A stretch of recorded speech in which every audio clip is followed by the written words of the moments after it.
hopefully this will all be all right. I want to make sure, because my son's working from home today. Is the sound on? Yes, it is.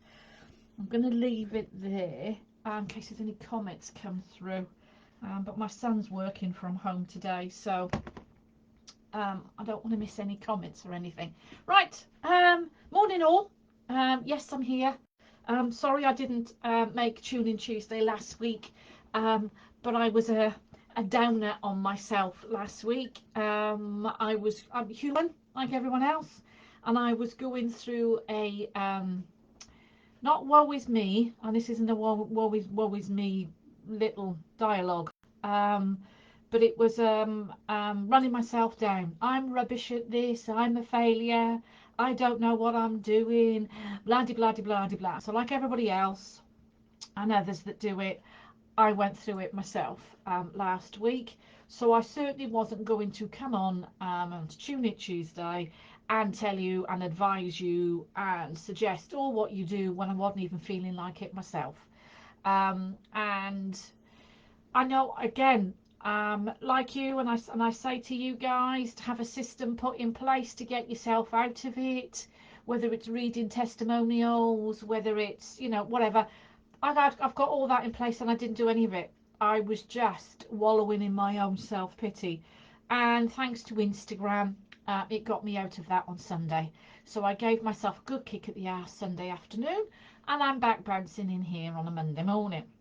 So that's enough about me, but we all go through it, and I like to be honest with you and let you know when I have those dips, when I do have those struggles, because it's to let you know that you're not the only one. Me, normally Mrs. Tigger, can have those moments, whether I'm tired, whether the body just wanted to relax, whether the brain needed to switch off. I don't know, but I was feeling very much of the compare-itis, and everyone's doing better than me last week. But we now move on. So, interesting one today that I want to talk about, because I put a poll out. Poll, whatever you want to call it. As I said, my accent sometimes.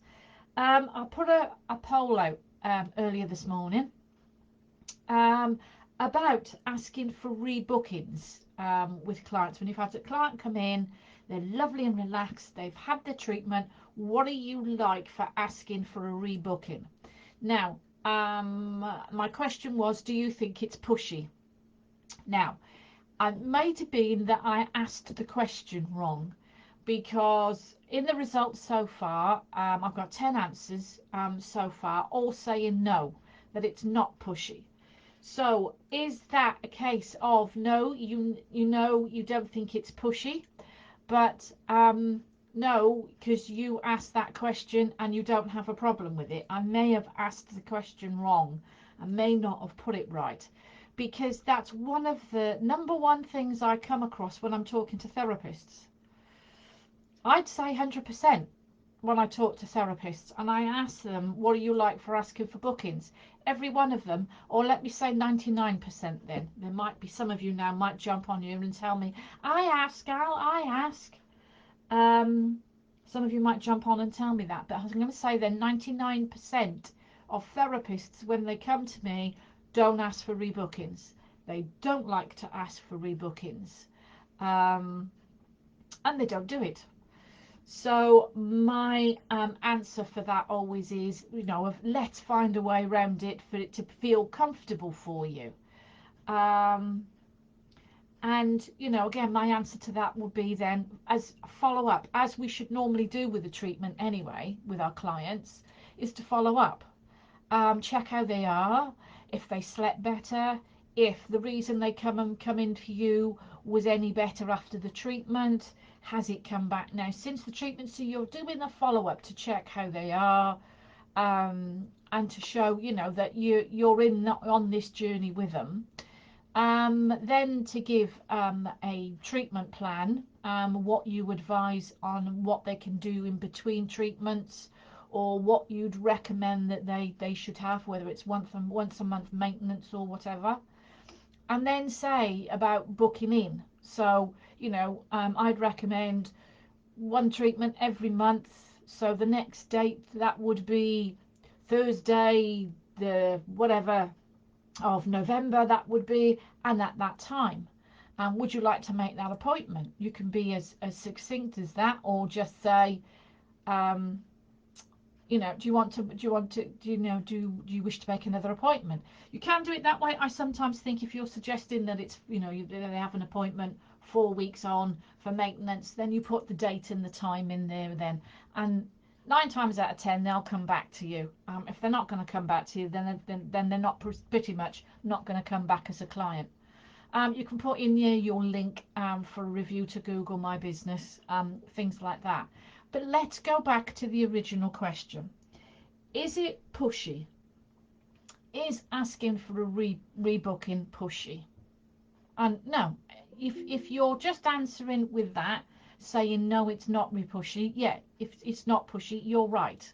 Asking for a rebooking. If it was more of a question of, and I asked the question wrong, and it is, what do you think of rebooking? Do you actually ask for a rebooking when it comes to the end of your treatment of your client?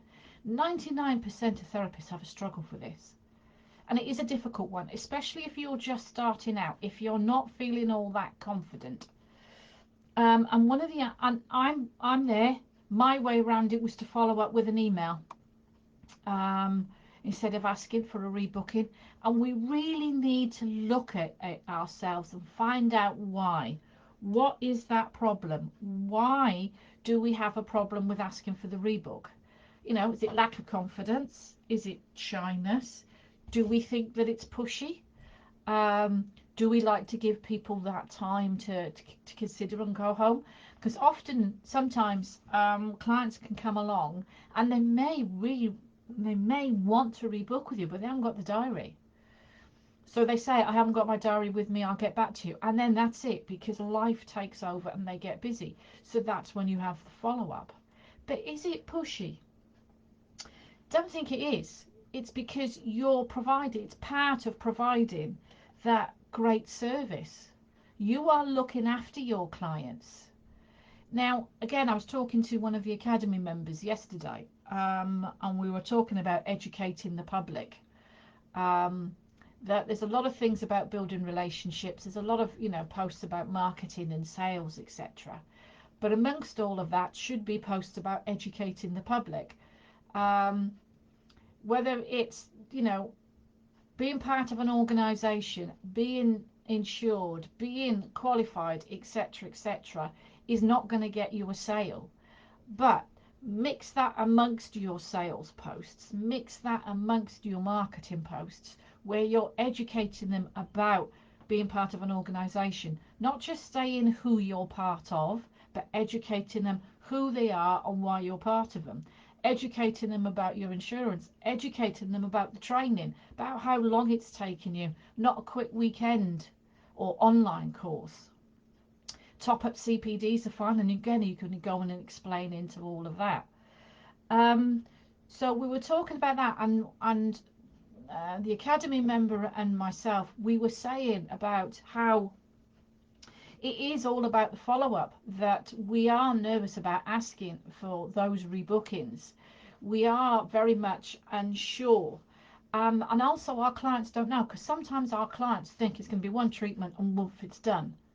Now, I know there's one or two in you work that way with what you provide, before again you jump on me. But when it comes down to that, the holistic therapists as well, sometimes it's going to take more than that one treatment. And sometimes clients come to us expecting the miracle, because they haven't got it from the hospital or the doctors or the chiropractor or whatever. So they come to you then expecting you're going to do one treatment and it's going to be fixed.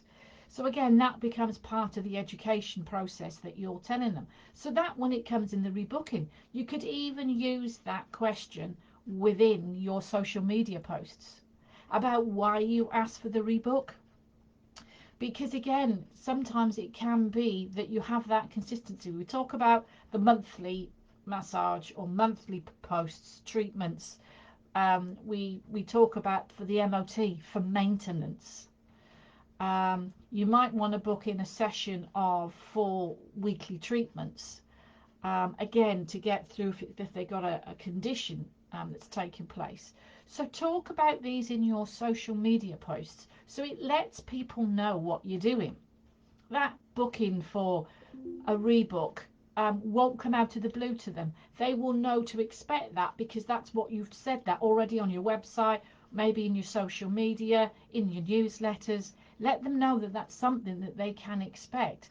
If they don't want to hear that rebooking, you know, that's their problem, not yours. You are a business, you are a therapist, you are looking after their health. So that's the, you know, the reasons that you do that is because you are caring, you are looking after them, and you are providing a great service to support them. How many times do you see a client that comes in and they have a fantastic treatment and it really works for them and they go away smiling, and then you don't see them for 3 years then because it's come back, a year, 2 years, because it's come back? And that's what you can say to them. This is what the maintenance is for. This is to keep you consistent, that you don't have to keep coming back to me and leaving it until you get into a really bad way. So these are all the things. It just takes for us to talk to them about it.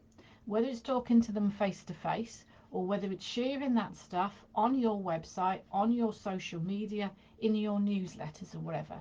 Think about it. Brainstorm. Maybe join us, as a thought, maybe join us on the online business retreat, and use that as one of the sessions, one of the 3 sessions that you want to sit down and you want to brainstorm ways, a system of what you can talk about on your email, on your website, in your email, and on your social media posts. Talking about organisations, talking about insurance, talking about training, talking about CPD, talking about rebookings, cancellation policy, and talking about your rebookings and what you do, why you do this.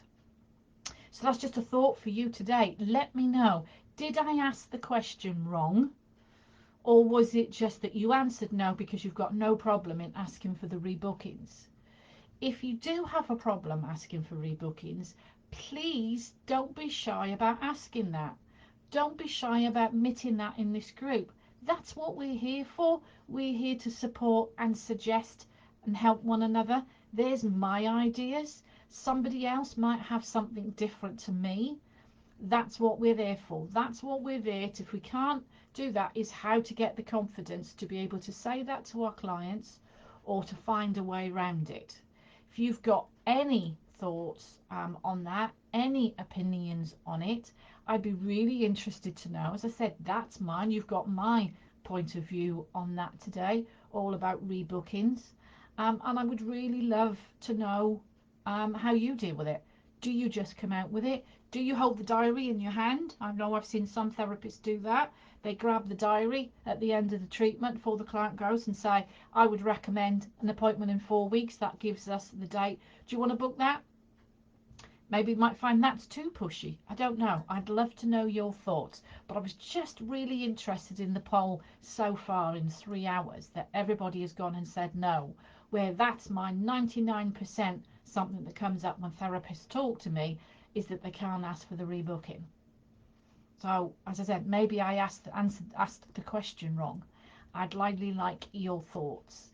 So if you're catching this up on replay, let me know. That'd be good. For those that have joined and watched today, thank you very much. I haven't seen any comments have come up, but I know I've got some viewers, which is great.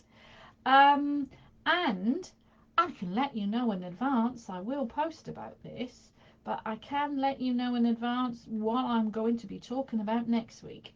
And next week, it's all about social media and marketing, because I know quite a few of you have answered questions on that already when you come into the group, that's one of your problems, is the social media and marketing. So that's what I'm going to cover next week on my Tune In Tuesday with more tips. So for now, take care, and I will catch up with you soon. Bye for now.